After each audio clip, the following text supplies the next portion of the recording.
Om Tat Sat. Welcome to Gyan Bhakti. We focus on spirituality, a journey to self realization. Please subscribe for the mystical meanings of the scriptures and daily satsang. We are currently exploring the book, The Art of Positive Thinking, authored by Swami Jyotirmayananda Maharaj, narrated by Swami Nikhilananda. So today we will be studying parable of the monkey ego. Suppose that someone has tamed a monkey and this monkey becomes the most important living thing in the house. His keeper exists for the sole purpose of seeing to it that the monkey is pleased, so much so that he himself gradually begins to feel that he does not have any existence of his own. From morning until night, he watches the moods of the monkey and acts accordingly. Yet the monkey is never pleased, even though his master praises him and always tries to treat him well. Sometimes the monkey becomes boisterous, and at other times he is calm. So the master goes on living a life of restlessness day after day, dictated by the whims of his pet monkey. One day, however, the master develops a proper perspective of the situation and exclaims, "Don't I own this house? What is this monkey to me? As long as he is my pet, I will take good care of him. But why should I lose my mental peace over his antics?" Having decided this, he puts the monkey in his right place. It starts asserting his dignity as the owner of the house. And the monkey, needless to say, is shown his place. Much in the same way, your ego is like the monkey. You have been trying to please this monkey through millions of embodiments, yet you have always been unsuccessful. When you consider your ego to be the most important thing in the world, you allow your mental peace to be disturbed. As this continues, you go on creating karmas for the sake of the ego, and the cycle continues birth after birth.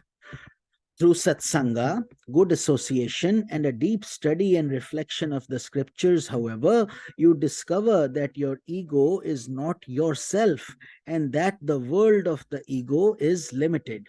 You do not really belong to that world, you are beyond it.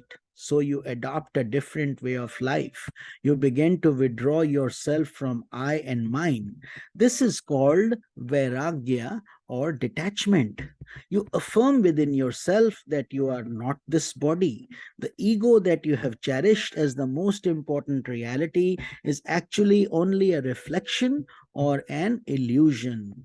Things that you think are yours do not really belong to you. The ego is not the controller of anything in this world. Understand and assert, nothing exists and nothing belongs to me. By reflecting upon this, you begin to draw yourself away from the ego and lead yourself to the great eternal self. Turning away from the little self and moving towards the great self is the secret of spiritual life. Importance of Karma Yoga. A very important aspect of the movement of transcending one's ego is karma yoga or selfless service. Your activities should be planned and executed in the spirit of karma yoga. What does this mean? When ego is operating within you, you work enthusiastically because you feel that it is going to be beneficial to the ego or your little self and to those who are related to you. But suppose that by the time you accomplish your tasks, the people for whom you were working die or move away. What will you do then? Faced with this predicament, many people just throw away whatever they accomplished and sink it in worry, misery, and grief. This should not be so.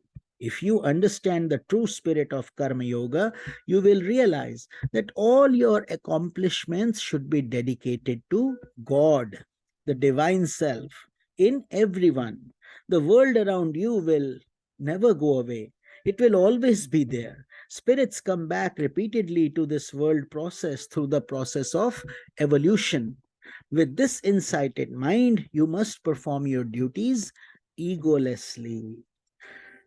The example of Arjuna in the Gita. If you perform your actions with this insight, desirelessness will develop within you. Instead of desiring a certain situation, you will work for the sake of pleasing God. This is the theme of the Gita. At the beginning of the Mahabharata war, Arjuna saw all his relatives assembled, including Bhishma, in whose lap he used to play as a child, and Dronacharya, his beloved teacher. Suddenly his mind was filled with confusion. What will I do if I gain this kingdom by losing all these people whom I love? Will I be happy? What will be the purpose of obtaining the kingdom by entering into a war that will destroy all these people? That was the nature of Arjuna's thinking, and there was an error in his reasoning. Hearing his arguments and observing his fears, Lord Krishna teaches Arjuna that all that occurs in this world is in the divine plan. One is not alive for the sake of his ego. The world has not been designed for the sake of the ego, but for spiritual advancement. In pursuit of that spiritual process, the ego must be sacrificed and transcended. You must perform your duties in the true spirit of worshipping God without expecting any reward for your service. The idea that you are going to destroy someone or that they are going to destroy you is wrong. The spirit within you is unchanging and eternal.